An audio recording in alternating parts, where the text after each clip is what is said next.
വിശുദ്ധമായ റമദാനിൻ്റെ ഇനി അതിശ്രേഷ്ഠമായ രാവുകൾ, പകലുകൾ, ഇനിയുള്ള സമയങ്ങളിൽ നമ്മൾ ചെയ്യേണ്ടതും ചെയ്യാൻ പാടില്ലാത്തതുമായ ഒരുപാട് കാര്യങ്ങളുണ്ട്. അതോടൊപ്പം തന്നെ ഈ റമദാനിൻ്റെ ഈ അവസാനത്തെ പത്തിലൊക്കെ നമ്മൾ ഏറ്റവും കൂടുതൽ ചെയ്യുന്ന ദുആ ഏതാ? നരകമോചനം ചോദിക്കുന്നു, സ്വർഗപ്രവേശനം ചോദിക്കുന്നു. നരകത്തിൽ പ്രവേശിക്കുന്നതിന് തൊട്ട് നമ്മൾ കാവൽ ചോദിക്കുന്നു. അല്ലാഹു തആല ഒരു ദാക്ഷിണ്യവുമില്ലാതെ, ഒരു കരുണയും കാണിക്കാതെ, നരകത്തിലേക്ക് ഒരു വിചാരണ പോലും ചെയ്യാതെ നേരെ പ്രവേശിപ്പിക്കുന്ന ചില ആളുകളുണ്ട്. അങ്ങനെ ഒരു 6 കൂട്ടം ആളുകളുണ്ട്. അള്ളാഹു ആ കൂട്ടരെ തൊട്ട് നമ്മെ കാക്കട്ടെ, ആമീൻ. ഏതാണ് ആ ഹതഭാഗ്യരായ, ഒരു വിചാരണയുമില്ലാതെ നേരെ നരകത്തിലേക്ക് പോകുന്ന ആ കൂട്ടം ആളുകൾ? അത് നമുക്കൊന്ന് കേൾക്കാം. അതോടൊപ്പം തന്നെ ഒരു വിചാരണയുമില്ല, എന്തിനാണ് നീ നിസ്കരിച്ചത്, അല്ലെങ്കിൽ എന്തിനാണ് നീ നിസ്കരിക്കാതിരുന്നത്, ഒരു ചോദ്യവുമില്ല, നേരെ സ്വർഗത്തിലേക്ക് പോകുന്ന 4 കൂട്ടം ആളുകളുണ്ട്. അവരെയും നമുക്ക് പരിചയപ്പെടാം. കൂടാതെ ഇന്നത്തെ ക്ലാസ്സിൽ ഇൻഷാ അല്ലാഹ് ഇശാ മഗ്രിബിന്റെ ഇടയിൽ ഒരു ചെറിയ ദിക്ർ പറഞ്ഞാൽ കിട്ടുന്ന പ്രതിഫലം, നമ്മുടെ എന്ത് പ്രതിസന്ധി വന്നാലും ആ ഒരു ദിക്ർ നമ്മൾ പറയുന്നവരാണെങ്കിൽ മലക്കുകളെ അയച്ചിട്ട് അള്ളാഹു നമുക്ക് സംരക്ഷണം തരും. അള്ളാഹു തആല നമ്മുടെ കാര്യങ്ങൾ ഏറ്റെടുക്കും. ചില ആളുകൾക്ക് തോന്നും, ചില പ്രയാസങ്ങൾ ഇതെങ്ങനെ പരിഹരിക്കപ്പെട്ടു എന്ന് ഒരു തോന്നലുണ്ടാകും. അത് അള്ളാഹു തആല മലക്കുകളെ അയച്ച് നമ്മളെ സഹായിക്കുന്നതാണ്. അങ്ങനെ സഹായം കിട്ടാൻ ചെറിയ ഒരു ദിക്ർ ഇൻഷാ അല്ലാഹ് ഇന്നത്തെ ക്ലാസ്സിൽ പഠിക്കാം.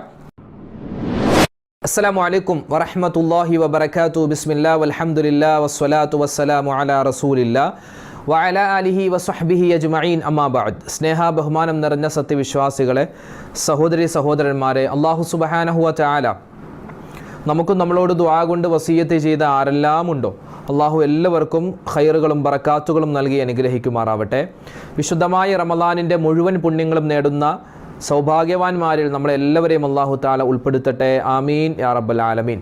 അപ്പോൾ ഇനി തുച്ഛമായ ദിനങ്ങൾ കൂടി മാത്രമേ നമ്മളിൽ റമദാൻ ഉള്ളൂ. ഇപ്പോൾ ഈ ഒരു സമയത്ത് നമ്മൾ വളരെയധികം ശ്രദ്ധിക്കണം. ഉമ്മമാരും സഹോദരിമാരും ഉപ്പമാരൊക്കെ ഷോപ്പിങ്ങിനായിട്ട് ഏത് കടയിൽ പോകണം, ഏത് ഡ്രസ്സ് വേണം, അതിൻ്റെ ചർച്ചകളാണ്. പിന്നെയോ രാഷ്ട്രീയ ചർച്ചകൾ മറ്റൊരു സ്ഥലത്ത്. പള്ളികളിലൊക്കെ ഇഅ്തികാഫ് ഇരുന്നിട്ട് ആളുകൾ രാഷ്ട്രീയ ചർച്ചയാണ്, മൊബൈലിൽ ഗെയിം കളിയാണ്. പല പള്ളികളിലും ഉണ്ട്. ഉസ്താദുമാർ പരാതിയാണ്, ഇപ്പോൾ ഇഅ്തികാഫിലെന്ന് പറഞ്ഞ് വീട്ടിലിരിക്കുന്ന മക്കളെ പള്ളിയിൽ കൊണ്ടുവന്നിട്ട് പള്ളിയിൽ ഇപ്പോൾ ഒച്ചപ്പാടും ബഹളവും, അതുപോലെ തന്നെ മൊബൈലിൽ വീഡിയോ കാണലും, അതുപോലെ തന്നെ ഗെയിം കളിക്കലും ഒക്കെയായി മാറി. ഇഅ്തികാഫിൻ്റെ നിയത്ത് വെച്ച് ഉറങ്ങിയാൽ തന്നെ കൂലിയാണ്. പക്ഷേ ആ ഉറങ്ങുന്നതിന് പകരം അവിടെ എഴുന്നിട്ട് ഇഅ്തികാഫിൻ്റെ പുണ്യം നഷ്ടപ്പെടുത്തുന്ന സംസാരങ്ങളും പ്രവൃത്തികളുമാണ് പല ആളുകളും ചെയ്യുന്നത്. അതൊന്നും ഉണ്ടാവാതെ പ്രത്യേകം സൂക്ഷിക്കണേ.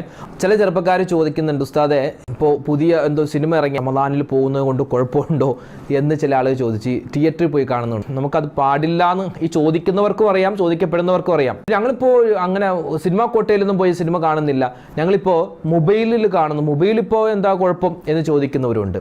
വീട്ടിലിരിക്കുന്ന സ്ത്രീകളും അത് തന്നെ, പല സ്ത്രീകളും സഹോദരിമാരും അത് തന്നെ, അതുപോലെ തന്നെ പള്ളി വരുന്ന വാപ്പമാരും അത് തന്നെ. ചില ആളുകൾ പറഞ്ഞു, ഞങ്ങൾ സിനിമയൊന്നും കാണാറില്ല, ഈ ചെറിയ ക്ലിപ്പിംഗ്, അതുപോലെ കോമഡി പരിപാടികൾ അങ്ങനെയൊക്കെ കാണുന്നത്. റമദാനിൻ്റെ പുണ്യം നഷ്ടപ്പെടുത്തുന്ന എന്തും നമുക്കത് പാടില്ലാത്തതാണ്. അതിപ്പോൾ പള്ളിയിലിരുന്ന് കണ്ടാലും വീട്ടിലിരുന്ന് കണ്ടാലും എല്ലാം സമമാണ്. അതുപോലെ മൊബൈലിൽ കണ്ടാലും ടി വിയിൽ കണ്ടാലും അതൊക്കെ സമമാണ്. പല ആളുകളും പറഞ്ഞു, ഉസ്താദ് റമദാനായപ്പോൾ ഞാൻ എൻ്റെ വീട്ടിൽ ടി വി ഒക്കെ മാറ്റിവെച്ചു. അപ്പോൾ റമദാൻ അല്ലാത്തപ്പോൾ അതുപോലുള്ള പരിപാടികൾ കാണാം, റമദാനിൽ കാണാൻ പാടില്ല എന്നല്ല.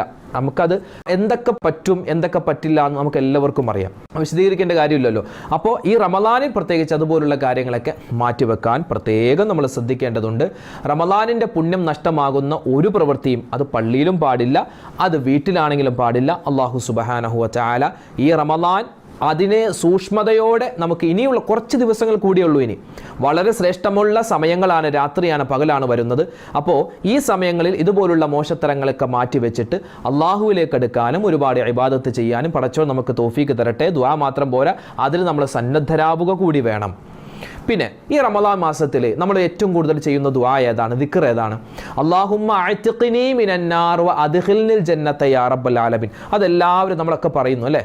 അൽഹംദുലില്ലാ, നരകത്തിൽ നിന്നും അള്ളാഹുവെ ഞങ്ങളെ മോചിപ്പിക്കണേ, സ്വർഗത്തിലേക്ക് പ്രവേശിപ്പിക്കണേ എന്നാണ് നമ്മൾ ദ്വാരക്കാറുള്ളത്. അപ്പോൾ ഈ നരകത്തിൽ നിന്നും മോചനം കിട്ടാൻ നമുക്കെന്ത്? അല്ലാഹുമ്മ അജിർനി മിനന്നാർ എന്ന ദുആ നമുക്ക് പറയാം. അതുപോലെ സ്വർഗത്തിലേക്ക് നമുക്ക് വേഗത്തിൽ കടന്നു പോവാൻ അല്ലാഹുമ്മ ഇന്നി അസ്അലുക്കൽ ജന്ന എന്ന ദുആയും നമ്മൾ പഠിച്ചിട്ടുണ്ട്, നമ്മളത് പറയുന്നതാണ് എല്ലാ ദിവസവും. ഇപ്പോൾ മഗ്‌രിബിക്ക് ശേഷമുള്ള നമ്മുടെ ദിക്റിൻ്റെ മജ്‌ലിസിൽ നമ്മൾ ആ ദുആ പറയാറുള്ളവരാണ്. അങ്ങനെ ദുആ മാത്രമല്ല, നമ്മുടെ ജീവിതത്തിൽ ചില കാര്യങ്ങൾ കൂടി ശ്രദ്ധിച്ചാൽ നമുക്ക് നരകത്തിൽ നിന്നും മോചനം കിട്ടും, സ്വർഗത്തിലേക്കുള്ള പ്രവേശനം കിട്ടും. നരകത്തിലേക്ക് അല്ലാഹു തആല ചില ആളുകളെ പ്രവേശിപ്പിക്കും. എങ്ങനെ? ചോദ്യം ചോദിച്ച്, നീ എന്തിനാണ് നിസ്കരിക്കാതിരുന്നത്, നീ എന്തിനാണ് ഹറാമ് ചെയ്തത് എന്ന് അല്ലാഹു ചോദിക്കും. ചോദ്യങ്ങൾ ചോദിച്ചിട്ട് അതിന് നമുക്ക് ഉത്തരം പറയാനില്ലാത്ത സമയത്ത് അല്ലാഹു നരകത്തിൽ, അങ്ങനെ ഒരു വിഭാഗം കാറ്റഗറി ഉണ്ട്. മറ്റൊരു വിഭാഗം ആളുകളെന്ന് പറഞ്ഞാൽ അവരല്ലാഹു തആല വിചാരണ പോലും ചെയ്യൂല. നേരെ അല്ലാഹു തആല വിചാരണയ്ക്ക് വേണ്ടി നിർത്തുന്നു, നേരെ നരകത്തിലേക്ക് വിടുന്നു. അങ്ങനെയുള്ള ഒരു കൂട്ടം ഹതഭാഗ്യന്മാരായ ആളുകളുണ്ട്. ഒരു വിചാരണയുമില്ല, അവരോട് ഒരു ചോദ്യം ചോദിക്കില്ല, അവരുടെ മുഖത്ത് പോലും പടച്ചോ നോക്കാതെ നേരെ നരകത്തിലേക്ക് വിടുന്ന ഒരു കൂട്ടം ആളുകളുണ്ട്. ആ ഗണത്തെ തൊട്ട് ഏകദേശം 6 വിഭാഗത്തെയാണ് നബി സല്ലല്ലാഹു അലൈഹി വസല്ലമ തങ്ങൾ ഹദീസിലൊക്കെ പരിചയപ്പെടുത്തുന്നത്. അല്ലാഹു അത്തരത്തിലുള്ള ആളുകളെ തൊട്ട് നമ്മളെ കാക്കുമാറാവട്ടെ, ആമീൻ. ഏതൊക്കെയാണ് 6 വിഭാഗം എന്ന് പറയുന്നതിന് മുമ്പ് നമുക്ക് ആദ്യം കേൾക്കേണ്ടത് സ്വർഗത്തിലേക്ക് പോകുന്ന ആളുകളെ പറ്റിയല്ലേ. സ്വർഗത്തിലും ഇതുപോലെ തന്നെ അല്ലാഹു തആല ചോദ്യങ്ങൾ ചോദിക്കും. നിന്റെ സമ്പത്ത് നീ എങ്ങനെ ചെലവഴിച്ചു, നിന്റെ ആരോഗ്യം എങ്ങനെ ചെലവഴിച്ചു, നീ നിസ്കരിച്ചോ? അല്ലാഹ് ചോദിക്കുന്ന ചോദ്യത്തിനെല്ലാം കൃത്യമായ ഉത്തരം പറഞ്ഞാൽ നമുക്ക് സ്വർഗത്തിൽ പോവാം. അപ്പോൾ ചോദ്യങ്ങൾ, ഹിസാബിന് ശേഷം സ്വർഗത്തിൽ പോകുന്ന ആളുകളുണ്ട്, ഹിസാബില്ലാതെ വിചാരണയില്ലാതെ സ്വർഗത്തിൽ പോകുന്ന ആളുകളുണ്ട്. അവരെ പറ്റി നമുക്ക് ആദ്യം ഒന്ന് കേൾക്കണ്ടേ. 4 വിഭാഗം ആളുകളാണ് ഒരു വിചാരണയുമില്ലാതെ നേരെ സ്വർഗത്തിലേക്ക് പോകുന്നു. ഒന്നാമത്തെ വിഭാഗം നബി സല്ലല്ലാഹു അലൈഹി വസല്ലമ തങ്ങളുടെ ഹദീസിൽ കാണാം, അതായത് ബലാഉകളിൽ ക്ഷമിക്കുന്ന ആളുകളാണ്. എൻ്റെ അടുത്ത് ഒരു സഹോദരൻ വളരെ പ്രയാസപ്പെട്ട പറഞ്ഞ്, അദ്ദേഹം പറഞ്ഞു, ഉസ്താദേ, നിങ്ങളൊക്കെ പള്ളിയിൽ ഇരുന്നിട്ട് തറാവീഹ് നിസ്കരിക്കുന്നു, അതുപോലെ ദിക്ർ ചൊല്ലുന്നു, സ്വലാത്ത് ചൊല്ലുന്നു, ഈ സമയത്ത് എനിക്ക് അതൊന്നും ചെയ്യാൻ പറ്റുന്നില്ലെന്നോർത്ത് ഞാൻ ഭയങ്കര വിഷമത്തിലാണ്. ഞാൻ ചോദിച്ചു, എന്താ നിങ്ങൾക്ക് പറ്റാത്തത്? ആ സമയത്ത് അദ്ദേഹം പറഞ്ഞു, ഉസ്താദേ, എൻ്റെ മകനിക്ക് ക്യാൻസറാണ്. തിരുവനന്തപുരം RCCയുടെ വരാന്തയിൽ എൻ്റെ മടിയിൽ എൻ്റെ മകൻ്റെ ആ കീമോ ചെയ്ത, ആ റേഡിയേഷൻ ചെയ്ത തല വെച്ചിട്ട് ഞാൻ അവനെങ്ങനെ കാത്ത് സംരക്ഷിക്കുക. എനിക്ക് രാത്രി പുറത്തേക്ക് പോകാൻ പറ്റില്ല, കാരണം അവനെ നോക്കാൻ ഞാൻ മാത്രമേ ഉള്ളൂ. എൻ്റെ ഭാര്യയ്ക്ക് സുഖമില്ല, ഭാര്യ വീട്ടിലാണ്. ഇവനക്ക് തലയിൽ ഇങ്ങനെ റേഡിയേഷൻ ചെയ്തിട്ട് പരിസര ബോധമില്ല, എങ്ങോട്ട് പോകണമെന്നറിയില്ല, എന്ത് പറയാം, ചിലപ്പോൾ നിന്ന നിൽപ്പിൽ തന്നെ മൂത്രമൊഴിക്കും. അങ്ങനെയൊക്കെ റമദാനിൽ നോമ്പ് പിടിക്കുന്നുണ്ട് എന്ന് മാത്രം, ഫർള് എങ്ങനെയൊക്കെ നിസ്കരിക്കുന്നു, എനിക്ക് തറാവീഹ് നിസ്കരിക്കാൻ പറ്റിയിട്ടില്ല, എനിക്ക് പടച്ചോൻ പുറത്തു തരുമോ, എനിക്ക് അതിൻ്റെ കൂലി കിട്ടുമെന്ന് ചോദിച്ചപ്പോൾ ഞാൻ എന്താ പറഞ്ഞത്, ഇൻഷാ അല്ലാഹ് നിങ്ങൾക്ക് കൂലി കിട്ടുന്നു. കാരണം അദ്ദേഹത്തിന് നല്ല ആഗ്രഹമുണ്ട് നിസ്കരിക്കാനും നമ്മളെപ്പോലെ പള്ളിയിൽ വരാനും ഇഅ്തികാഫ് ഇരിക്കാനൊക്കെ നല്ല ആഗ്രഹമുണ്ട്. പക്ഷേ അദ്ദേഹത്തിന് പറ്റുന്നില്ല. ആ മകൻ്റെ ആ ഒരു ചികിത്സയുമായിട്ട് അദ്ദേഹം നടക്കുകയാണ്. അപ്പോൾ അങ്ങനെ ഒരുപാട് പേരുണ്ട് ഇബാദത്ത് ചെയ്യാൻ പറ്റാത്ത ആളുകൾ. അപ്പോൾ ഇവർക്ക് കിട്ടുന്ന പ്രതിഫലം എന്ന് പറഞ്ഞാൽ നാളെ ആഖിറത്തിൽ വരുമ്പോൾ നമ്മളിങ്ങനെ ഇബാദത്ത് ചെയ്യുന്നുണ്ട്, അള്ളാഹു നമ്മുടെ ഇബാദത്ത് സ്വീകരിക്കട്ടെ. ഒരുപക്ഷെ നമ്മൾ ചെയ്യുന്ന ഈ ഇബാദത്തുകളേക്കാൾ വേഗത്തിൽ, ആ ഇബാദത്തുകൾ കൊണ്ട് നമ്മൾ സ്വർഗത്തിൽ കടക്കുന്നതിനേക്കാൾ കൂടുതൽ വേഗത്തിൽ സ്വർഗത്തിൽ കടക്കുന്ന ആളുകൾ ഇങ്ങനെ കഠിനമായ രോഗങ്ങളും പ്രതിസന്ധികളും സങ്കടങ്ങളും കൊണ്ട് ഈ ദുന്യാവിൽ കഷ്ടപ്പെടുന്ന ആളുകളായിരിക്കും. അതിൽ യാതൊരു സംശയമില്ല. അവരോട് എന്ത് ചോദിക്കാനാ? കാരണം ദുന്യാവിൽ മൊത്തം പ്രയാസമാണ്, പ്രതിസന്ധിയാണ്. അപ്പോൾ നേരെ അല്ലാഹു തആല സ്വർഗത്തിലേക്ക് കടത്തുമെന്നാണ് അങ്ങനത്തെ ഒരു വിഭാഗം. നമ്മുടെ വീഡിയോക്ക് താഴെ തന്നെ എത്രയോ കമൻറ്റുകളാണ് അവരങ്ങനെ എഴുതുന്നത്. പിന്നെ രണ്ടാമത്തെ വിഭാഗം എന്ന് പറഞ്ഞാൽ സൂറത്തുൽ ഫുർഖാൻ ഓതുന്ന ആളുകളാണ്. സൂറത്തുൽ ഫുർഖാൻ വിശുദ്ധമായ ഖുർആനിലെ 25ാമത്തെ സൂറത്താണ്. അതുപോലെ ഏകദേശം 77 ആയത്തുള്ള സൂറത്തുൽ ഫുർഖാൻ. അതായത് തബാറകല്ലദീ നസ്സലൽ ഫുർഖാന അലാ അബ്ദിഹി ലിയകൂന ലിൽ ആലമീന നദീറാ എന്ന് തുടങ്ങുന്ന സൂറത്തുൽ ഫുർഖാൻ ആകാശങ്ങളെപ്പറ്റി, ഭൂമിയെപ്പറ്റി, സ്വർഗത്തെപ്പറ്റി, നരകത്തെപ്പറ്റി, അള്ളാഹുവിൻ്റെ സൃഷ്ടിപ്പിനെപ്പറ്റി ഒക്കെ വിശദമായി വിശദീകരിക്കുന്ന, ഒരുപാട് ശിക്ഷകളെപ്പറ്റി, അള്ളാഹുവിൻ്റെ നന്മയെപ്പറ്റി, അള്ളാഹുവിൻ്റെ കരുണയെപ്പറ്റിയൊക്കെ വിശദീകരിക്കുന്ന ഒരു ഖുർആനിലെ സൂറത്താണ് സൂറത്തുൽ ഫുർഖാൻ. 25ാമത്തെ സൂറത്താണ്. ഇത് ഒരു മനുഷ്യൻ എല്ലാ ദിവസവും ഓതിയാൽ ഹിസാബില്ലാതെ, വിചാരണയില്ലാതെ ദഖലൽ ജന്നാ ബിഗൈരി ഹിസാബ് എന്നാണ്.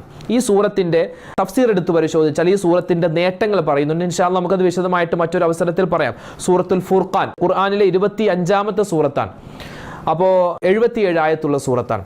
ഈ സൂറത്ത് നിത്യമാക്കിയ ആളുകൾക്കും ഇങ്ങനെ തന്നെയാണ്, ഒരു ചോദ്യമില്ല, നേരെ സ്വർഗത്തിലേക്ക് കടത്തുമെന്നാണ്. പടച്ചോൻ ആ ഒരു സൗഭാഗ്യം നമുക്ക് അല്ലാഹു തന്ന് അനുഗ്രഹിക്കുമാറാവട്ടെ. മൂന്നാമത്തെ ഒരു വിഭാഗം എന്ന് പറഞ്ഞാൽ ലക്ഷണം നോക്കാത്തവരാണ്, അന്ധവിശ്വാസമില്ലാത്തവരാണ്. ചില ആളുകൾക്കുണ്ട് എന്തിനും അന്ധവിശ്വാസം. വീട്ടിലേക്ക് ഇറങ്ങി ഒരു പല്ല് ചിലച്ചു, ഓ അതെന്താണ്, പിന്നെ വീട്ടിലേക്ക് ഇറങ്ങി ഒരു പൂച്ച വട്ടം ചാടിയോ അന്ന് പോകണ്ട, ഇങ്ങനെ അന്ധവിശ്വാസം ഇതിങ്ങനെ മനസ്സിൽ വെച്ചുകൊണ്ട് നടക്കുന്ന ആളുകൾ. അങ്ങനെ ഒന്നുമില്ല. പക്ഷിശാസ്ത്രം നോക്കുന്ന ആളുകൾ എന്നാണ്. തത്തയെ കൊണ്ട് കാർഡ് എടുത്തിട്ട് അങ്ങനെ എന്തോ നോക്കുന്ന ആളുകളുണ്ട്. പിന്നെ മൂങ്ങ പോയാൽ, അതുപോലെ കാക്ക പറന്നു പോയാൽ, അല്ലെങ്കിൽ പ്രാവ് വന്നാൽ, അങ്ങനെ മൈന വന്നാൽ, ഇങ്ങനെ പല പക്ഷിശാസ്ത്രങ്ങളുണ്ട്. പല ആളുകളും അങ്ങനെ നോക്കുന്നവരുണ്ട്. കൈ നോക്കുന്ന ആളുകൾ, മുഖലക്ഷണം നോക്കുന്ന ആളുകൾ, അങ്ങനെ ഒരുപാട് കാര്യം. അതൊക്കെ വെറും അന്ധവിശ്വാസം, അതൊന്നുമില്ല. അങ്ങനെ ആ അന്ധവിശ്വാസങ്ങൾ പാടെ ഉപേക്ഷിക്കുന്ന ആളുകൾക്കും ഇങ്ങനത്തെ ഒരു പ്രതിഫലം കിട്ടുമെന്നാണ്. അള്ളാഹു തൗഫീക്ക് തരട്ടെ. മൂന്നാമത്തേത് തവക്കുലിൻ്റെ ആളുകളാണ്. ഞാൻ എപ്പോഴും പറയും, തവക്കുൽ എന്ന് പറഞ്ഞാൽ അള്ളാഹുവിൽ ഭരമേൽപ്പിക്കുക. പക്ഷെ നമ്മൾ ചെയ്യേണ്ട കാര്യം ചെയ്തിട്ട് വേണം അള്ളാഹുവിൽ ഭരമേൽപ്പിക്കാൻ. ചില ആളുകളുണ്ട്, ഉസ്താദുമാർ പറയുന്ന ഉദാഹരണം, തിരുവനന്തപുരത്തേക്ക് ബസ് കയറിയിട്ട് കാസർഗോഡ് എത്തണമെന്ന് പറഞ്ഞാൽ എത്ര തവക്കുലാക്കിയാലും എത്തൂല. കാരണം കാസർഗോഡ് പോവേണ്ട ആളുകൾ കാസർഗോഡ് ബസ്സിൽ കയറിയിട്ട് അങ്ങോട്ട് പോകണം, എന്നിട്ട് തവക്കുലാക്കണം, പഠിച്ചോനെ എന്നെ ഒരു അപകടം കൂടാതെ അവിടെ എത്തിക്കണേന്ന്. തിരുവനന്തപുരത്ത് പോവേണ്ട ആളുകൾ തിരുവനന്തപുരത്തേക്ക് പോകുന്ന ബസ്സിൽ കയറിയിട്ട് വേണം തവക്കുലാക്കാൻ. ഒരു സ്വഹാബി നബി തങ്ങളുടെ അടുക്കൽ വന്നു. അദ്ദേഹം വന്നത് ഒരു കുതിരയുടെ പുറത്താണ്. എന്നിട്ട് ആ സ്വഹാബി നബി തങ്ങൾ കണ്ടു, കുതിരയിൽ നിന്നും ഇറങ്ങി. എന്നിട്ട് ചോദിച്ചു, നബിയെ, ഞാൻ ഈ കുതിരയെ കെട്ടിയിട്ടിട്ട് തവക്കുലാക്കണോ കെട്ടിയിടാതെ തവക്കുലാക്കണോ? നബി തങ്ങൾ പറഞ്ഞു, അത് കെട്ടിയിട്ടിട്ട് വന്നിട്ട് നീ തവക്കുലാക്കാൻ പറഞ്ഞു. കാരണം കെട്ടിയിട്ടാലും കള്ളന്മാർ വന്ന് കൊണ്ടുപോകാമല്ലോ. അതെന്താണ്? ഒരു തവക്കുലാണ്. അപ്പോൾ നമ്മൾ ചെയ്യേണ്ട കാര്യം ചെയ്തിട്ട് തവക്കുലാക്കുക. നമ്മുടെ മക്കളെ സേഫ്റ്റിക്ക് വേണ്ടി നമ്മളിപ്പോൾ ഓട്ടോറിക്ഷയ്ക്ക് വിടുന്ന ആളുകളുണ്ട്, സ്കൂൾ ബസ്സിന് വിടുന്ന ആൾ ഒറ്റയ്ക്ക് പോകണ്ടെന്ന് വിചാരിച്ച്. അപ്പോൾ നമ്മളങ്ങനെ സ്കൂൾ ബസ്സിൽ കയറ്റി വിട്ടിട്ട് നമ്മൾ പഠിച്ചോനെ എൻ്റെ മക്കളെ കാത്തോണേ വഅലാ റബ്ബിഹിം യതവക്കലൂൻ എന്നാണ് വിശുദ്ധമായ ഖുർആൻ. തവക്കുലാക്കുന്ന ആളുകൾ, അള്ളാഹുവിലേക്ക് ഭരമേൽപ്പിക്കുന്ന ആളുകൾ, ബിസ്മില്ലാഹി തവക്കൽതു അലല്ലാഹ് എന്ന ദിക്ർ അധികരിപ്പിക്കും ാൽ ഇത്തരത്തിലുള്ള ഒരു പ്രതിഫലം അള്ളാഹു തരുന്നതാണ്. അപ്പോൾ ഇതാണ് വിചാരണ കൂടാതെ സ്വർഗത്തിൽ കടക്കുന്ന ഒരുപാട് വിഭാഗം ആളുകളുണ്ട്. അതിൽ പ്രധാനപ്പെട്ട ആളുകളെയാണ് പറഞ്ഞത്. ഇനി വിചാരണ പോലുമില്ലാതെ നേരെ നരകത്തിലേക്ക് പോകുന്ന ആളുകൾ അള്ളാഹു നമ്മളെ കാക്കട്ടെ. ഒന്ന്, അൽ ഉമറാ ബിൽ ജൗർ, അക്രമകാരികളായ നേതാക്കൾ, അനീതി ചെയ്യുന്നവർ, അതിക്രമം ചെയ്യുന്ന ആളുകൾ. രണ്ടാമത്തേത് വൽ അറബുൽ അസബിയ, വർഗീയത കാണിക്കുന്ന ആളുകൾ. വർഗീയത എന്ന് പറഞ്ഞാൽ പല രൂപത്തിലുണ്ട്. നമ്മുടെ സമൂഹത്തിൽ ഓരോ സമൂഹം തമ്മിൽ വർഗീയതയുണ്ട്. കുടുംബത്തിൽ വർഗീയത കാണിക്കുന്നവർ, മക്കളുടെ ഇടയിൽ വ്യത്യാസം കാണിക്കുന്നവർ, മരുമക്കൾക്കിടയിൽ വ്യത്യാസം കാണിക്കുന്നവർ, അതൊക്കെ ഈ വർഗീയതയിൽ പെടുന്നതാണ്. മറ്റുള്ളവർക്ക് ഒരു നന്മയും കിട്ടരുത്, എനിക്കും എൻ്റെ ആളുകൾക്കും എല്ലാം കിട്ടണം. ഇതാണ് ഈ അസബിയ, വർഗീയത എന്നതുകൊണ്ടുള്ള ഉദ്ദേശം. അത് പാടില്ല. മൂന്നാമത് അഹങ്കാരമുള്ള ആളുകൾ. അഹങ്കാരം, ചിലപ്പോൾ എന്തെങ്കിലും ഒരു അധികാരം കിട്ടിയാൽ ഭയങ്കര അഹങ്കാരം കാണിക്കുന്ന ആളുകളുണ്ട്. എന്തെങ്കിലും സ്ഥാനമാനം കിട്ടിയ, പഞ്ചായത്തിൻ്റെ പ്രസിഡന്റായ, പള്ളിയുടെ പ്രസിഡന്റായ, ഒക്കെ ഭയങ്കര അഹങ്കാരം. ഒരിക്കലും പാടില്ല. പിന്നെയോ വീണ്ടും പറയുന്നു, നബി സല്ലല്ലാഹു അലൈഹി വസല്ലം തങ്ങളുടെ ഹദീസിൽ കാണാം, അത്തുജാറു ബിൽ കദിബ്, കള്ളം പറഞ്ഞിട്ട്, നുണ പറഞ്ഞിട്ട് കച്ചവടം ചെയ്യുന്നവർ. വിശുദ്ധമായ റമദാനാണ്.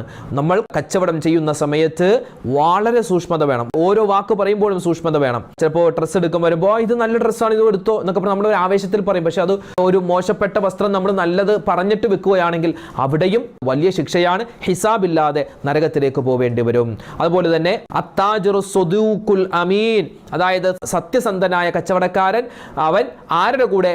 മഅസ്സുദ്ദീഖീൻ, അവൻ സുദ്ദീഖീൻ കൂടെ, അല്ലെങ്കിൽ ശുഹദാക്കളുടെ കൂടെയാണ് സ്വർഗത്തിലെന്ന് നബി സല്ലല്ലാഹു അലൈഹി വസല്ലം തങ്ങൾ പറഞ്ഞിട്ടുണ്ട്. പിന്നെയോ വൽ ഉലമാഉ ബിൽ ഹസദ്, അസൂയയുള്ള പണ്ഡിതന്മാർ. വലിയ പള്ളിയിലുള്ള ഉസ്താദിനെ കാണുമ്പോൾ ചെറിയ പള്ളിയിലുള്ള ഉസ്താദിന് ഒരു അസൂയ. അങ്ങനെ അസൂയയുള്ള ആളുകൾ, കാരണം അസൂയ കൂടുതലുള്ളത് ഒന്ന് സ്ത്രീകൾക്ക്, പിന്നെ പണ്ഡിതന്മാർക്കിടയിൽ ഉണ്ട് എന്നാണ്. നമ്മുടെ ഉസ്താദുമാരെന്ന് പറയുന്ന വലിയ ആളുകളാണ്. പക്ഷേ ഇന്നത്തെ കാലത്തുള്ള ചില ആളുകൾക്ക് ഭയങ്കര അസൂയ, അതുണ്ടാവാനും പാടില്ല. പ്രത്യേകം പറഞ്ഞത് വൽ ഉലമാഉ ബിൽ ഹസദ്, അസൂയ ഒട്ടും പാടില്ലാത്തൊരു വിഭാഗമാണ് ഉസ്താദുമാർ, അല്ലെ? ഒരിക്കലും പാടില്ലാത്ത, ഇൽമു പഠിച്ചവരാണ്. അപ്പോൾ ആ അറിവ് പഠിച്ച ആളുകളായതുകൊണ്ട് ആ ഒരു സ്വഭാവം കൊള്ളൂല. പിന്നെയോ വൽ അഗ്നിയാഉ ബിൽ ബുഖൽ, പിശുക്കനായ സമ്പന്നൻ. ഇപ്പോൾ പല ആളുകളും പറയുന്ന ഒരു പരിപാടി, ഇപ്പോൾ റമദാന്റെ അവസാനത്തെ പത്തായല്ലോ, എന്തെങ്കിലും ഒരു സ്ഥാപനത്തിന്റെ ഒക്കെ പിരിവിനായിട്ടേക്ക് ചെല്ലുമ്പോൾ എവിടെയായിരുന്നു, നേരത്തെ വരണം, കൊടുത്തു തീർന്നു പോ എന്ന് പറയുന്ന ആൾക്കാരുണ്ട്. ചിലപ്പോൾ സത്യമായിരിക്കും, ചിലപ്പോൾ അയാൾ സ്വതക്ക കൊടുത്തിട്ട് തീർന്നു കാണും. പക്ഷെ ആ ഒരു വർത്തമാനം കൊണ്ട് ചെയ്ത സ്വതക്കയും കൂടെ നഷ്ടപ്പെടൂലേ? എവിടെയായിരുന്നു, നേരത്തെ വരണം, എല്ലാം കഴിഞ്ഞിട്ടാണോ വരണം എന്നൊക്കെ ചോദിക്കും. കുറച്ച് നേരത്തെ വരണമായിരുന്നു കേട്ടോ, ഉള്ളതൊക്കെ കൊടുത്തു തീർന്നു, ഇപ്പം ഇതേ ഉള്ളൂ എന്ന് പറഞ്ഞ ഒരു സമാധാന വാക്ക് പറഞ്ഞ് കൊടുത്താൽ ആ കൊടുത്ത കൂലി കിട്ടും. എവിടെയായിരുന്നു എന്നൊക്കെ പറഞ്ഞ് വലിയ ആളായിട്ടിങ്ങനെ, അപ്പോൾ കൊടുത്തതും ഇല്ല, കൊടുക്കാനുള്ളതും ഇല്ല, എല്ലാം നഷ്ടപ്പെടും. അപ്പോൾ അത് പ്രത്യേകം വല്ലഗ്നിയാഉ ബിൽ ബുഖൽ, പിശുക്കനായ അഹങ്കാരിയായ ആര്? സമ്പന്നൻ. അപ്പോൾ ഇത്തരം ആളുകളാണ് ഏകദേശം 6 കൂട്ടർ നമ്മൾ പറഞ്ഞിട്ടുണ്ട്. അപ്പോൾ നരകത്തിലേക്ക് വിചാരണയില്ലാതെ കിടക്കുന്നവർ, അതുപോലെ സ്വർഗത്തിലേക്ക് വിചാരണയില്ലാതെ കിടക്കുന്നവർ, നമ്മൾ 2 കൂട്ടരെ പറ്റി നമ്മൾ പറഞ്ഞിട്ടുണ്ട്. ഈ കാര്യങ്ങളൊക്കെ പ്രത്യേകം ശ്രദ്ധിക്കണേ. അതിശ്രേഷ്ഠമായ സമയത്തിലൂടെയാണ് നമ്മൾ പോകുന്നത്. ലൈലത്തുൽ ഖദ്റിനെ പ്രതീക്ഷിക്കേണ്ട സമയമാണ്. ഒരൊറ്റ കാര്യം കൂടി പറഞ്ഞു തരാം. ഇന്ന് മുതൽ ഇശാ മഗ്‌രിബിന്റെ, ഇപ്പം നമ്മൾ നോമ്പ് തുറന്നിട്ട് നോമ്പ് തുറന്നിട്ട് ഇശാ വരെ സമയമുണ്ടല്ലോ, ആ ഒരു ടൈമിനുള്ളിൽ ഏതെങ്കിലും ഒരു ടൈമിൽ എന്ത് പറയണം? ഒരൊറ്റ ദിക്ർ ഒരു പ്രാവശ്യമെങ്കിലും പറയാൻ പ്രത്യേകം ശ്രദ്ധിക്കണേ. അങ്ങനെ പറഞ്ഞാൽ എന്താണ്? അല്ലാഹു തആല മലക്കുകളെ അയച്ചിട്ട് നമ്മെ സഹായിക്കുമെന്നാണ്. നമുക്ക് എന്തെങ്കിലും പ്രശ്നം വരുമ്പോൾ, പ്രതിസന്ധി വരുമ്പോൾ നമ്മൾ അറിയാതെ അതിനൊരു സൊല്യൂഷൻ ഉണ്ടാകും. ഒരൊറ്റ ദിക്ർ, ഹസ്ബി റബ്ബി യാ അല്ലാഹ് വ ഉഫവ്വിദു അംരി ഇലല്ലാഹ്. ഇതാണ് ആ ദിക്ർ. എന്ത്? ഒന്നുകൂടി പറയാം. ഹസ്ബി റബ്ബി യാ അല്ലാഹ് വ ഉഫവ്വിദു അംരി ഇലല്ലാഹ്. ഹസ്ബി റബ്ബി, അല്ലേ? പടച്ചോനെ, ഹസ്ബി എനിക്ക് മതിയായവനാണ്, റബ്ബി എൻ്റെ റബ്ബ് എനിക്ക് മതിയായവൻ. യാ അല്ലാഹ്, പടച്ചോനെ നീ എൻ്റെ റബ്ബാണ്, നിന്നെ എനിക്ക് മതി. വ ഉഫവ്വിദു അംരി, എൻ്റെ കാര്യങ്ങൾ മുഴുവനും, എൻ്റെ പ്രശ്നങ്ങൾ, പ്രയാസങ്ങൾ, സങ്കടങ്ങൾ, രോഗങ്ങൾ എല്ലാം ഞാൻ ഏൽപ്പിച്ചിരിക്കുന്നു. ഇലല്ലാഹ്, എൻ്റെ റബ്ബായ അല്ലാഹുലേക്ക് ഞാൻ ഏൽപ്പിച്ചിരിക്കുന്നു. ഈ ഒരു ദിക്ർ മറന്നു പോകരുത്. ഒന്നുകൂടി പറയാം. ഹസ്ബി റബ്ബി യാ അല്ലാഹ് വ ഉഫവ്വിദു അംരി ഇലല്ലാഹ്. മറന്നു പോവല്ലേ? ഒന്നുകൂടി. ഇനിയുള്ള സമയത്ത്, ഇനിയിപ്പോൾ റമദാൻ അല്ലാത്ത സമയത്ത് നമുക്ക് പറയാം. ഇശാ മഗ്‌രിബിന്റെ ഇടയിൽ ഹസ്ബി റബ്ബി യാ അല്ലാഹ് വ ഉഫവ്വിദു അംരി ഇലല്ലാഹ് എന്ന ദിക്ർ മറന്നു പോവണ്ടേ. അല്ലാഹു സുബ്ഹാനഹു വ തആല ഈ പരിശുദ്ധമായ റമദാനിന്റെ അതിപ്രധാനപ്പെട്ട ഈ സമയങ്ങൾ നമ്മൾ ചെയ്യുന്ന അമലുകളെല്ലാം അല്ലാഹു സ്വീകരിക്കുമാറാവട്ടെ. നമ്മുടെ ദുആകളെ അല്ലാഹു തആല കബൂലാക്കി അനുഗ്രഹിക്കുമാറാവട്ടെ. ഇനിയുള്ള ദിവസങ്ങളിലൊക്കെ ലൈലത്തുൽ ഖദ്റിനെ പ്രതീക്ഷിച്ച് കൂടുതൽ ഇബാദത്ത് എടുക്കാനും അതുവഴി സ്വർഗ്ഗത്തിൽ കടക്കാനും അല്ലാഹു നമ്മളെ എല്ലാവരെയും സഹായിക്കുമാറാവട്ടെ. ആമീൻ യാ റബ്ബൽ ആലമീൻ. ഒരുപാട് പേര് നമ്മളോട് ദുആ ചെയ്യാനൊക്കെ വീഡിയോകൾക്ക് താഴെ, അതല്ലാതെ ഫോണിൽ വിളിച്ച് നേരിട്ട് കണ്ടൊക്കെ പറയുന്നവരുണ്ട്. റബ്ബേ പടച്ചോനെ, ലൈലത്തുൽ ഖദ്ർ കിട്ടുന്നവരുടെ കൂട്ടത്തിൽ ആരൊക്കെ ഞങ്ങളോട് ദുആരക്കാൻ പറഞ്ഞു അവരെയും ഈ പാവപ്പെട്ട ഞങ്ങളെയും നീ ഉൾപ്പെടുത്തണേ അല്ലാ. എല്ലാ രോഗങ്ങളും വിഷമങ്ങളും സങ്കടങ്ങളും നീ മാറ്റിത്തരണേ റഹ്മാനെ. ഹലാലായ മുറാദുകൾ നീ ഹാസുലാക്കണേ അല്ലാ. ഒരുപാട് പ്രവാസികളായ ആളുകളൊക്കെ ഞങ്ങളുടെ വീഡിയോ കാണുന്നവരാണ്, ഞങ്ങളുടെ ചാനലിലുള്ള ആളുകളാണ്. അല്ലാഹു പടച്ചോനെ, അവർക്കൊക്കെ അവരുടെയൊക്കെ ജീവിതത്തിൽ ഖൈർ നൽകണേ അല്ലാ. അവരുടെയൊക്കെ ശമ്പളം പെൻഡിങ് ആണ് ഉസ്താദെ, ഒന്നും കിട്ടുന്നില്ല എന്നൊക്കെ പറഞ്ഞ് പ്രയാസം പറഞ്ഞവരുണ്ട്. അല്ലാഹു എല്ലാവരുടെയും എല്ലാ പ്രതിസന്ധികളും നീ മാറ്റിക്കൊടുക്കണേ അല്ലാ. മരണപ്പെട്ടുപോയവർക്ക് നീ മഗ്ഫിറത്തും റഹ്മത്തും കൊടുക്കണേ അല്ലാ. ആമീൻ യാ റബ്ബൽ ആലമീൻ. ഇൻഷാ അല്ലാ നാളെ മറ്റൊരു വീഡിയോ ആയിട്ട് കാണാം. ഈ പറയുന്ന കാര്യങ്ങളൊക്കെ നിങ്ങൾ കേൾക്കുക, പ്രാവർത്തികമാക്കുക, മറ്റുള്ളവർ കൂടി എത്തിച്ചു കൊടുക്കുക. അല്ലാഹു നമ്മളെ അനുഗ്രഹിക്കട്ടെ. അസ്സലാമു അലൈക്കും വറഹ്മത്തുള്ളാഹി വബറകാതുഹു.